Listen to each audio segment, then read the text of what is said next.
అంటే అది ఏజ్‌ని బట్టి చేస్తారా మేడం ఎలాగా? ఏజ్ బట్టి కూడా ఉంటది. ఇప్పుడేమంటే మనకి చనిపోయిన వాళ్ళు ఏ ఏజ్‌లో ఉన్నారనేది మ్యాటర్ అవుతది. వాళ్ళ ఐ కండిషన్ ఎలా ఉంది అనేది మ్యాటర్ హ్మ్. అవుతది. ఇప్పుడు ఐ డొనేట్ అయిన తర్వాత మనం ఆ కళ్ళని ఐ బ్యాంక్‌కి తెచ్చిన తర్వాత దాన్ని కంప్లీట్‌గా స్టడీ చేస్తాము. హ్మ్. ఆ ఐ ఎలా ఉంది? అది ఎలాంటి వాళ్ళకి సూటబుల్? హ్మ్. ఈ ఏజ్‌లో ఉన్నప్పుడు దానికి ఆ ఐలో ఏదైనా ప్రాబ్లమ్ ఉందా? హ్మ్. అనేది కంప్లీట్‌గా డొనేట్ అయిన ఐని మనం స్టడీ చేస్తాం కాబట్టి, హ్మ్. ఇప్పుడు దాన్ని బట్టినే మనం పేషెంట్‌ని సెలెక్ట్ చేస్తాం.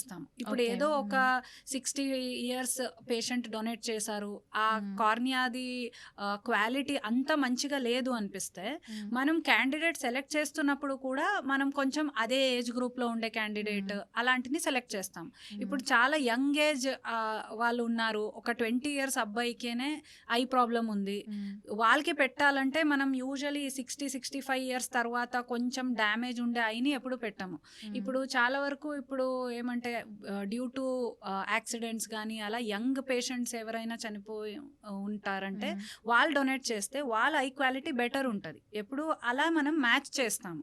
ఏజ్ ఒకటే రీజన్ అని కాదు. ఇప్పుడు వాళ్ళకు ఉండే ప్రాబ్లమ్ ఎలాంటిది? ప్లస్ చనిపోయిన వాళ్ళ కంటిలో ఆల్రెడీ ఏదైనా ప్రాబ్లమ్ ఉండిందా?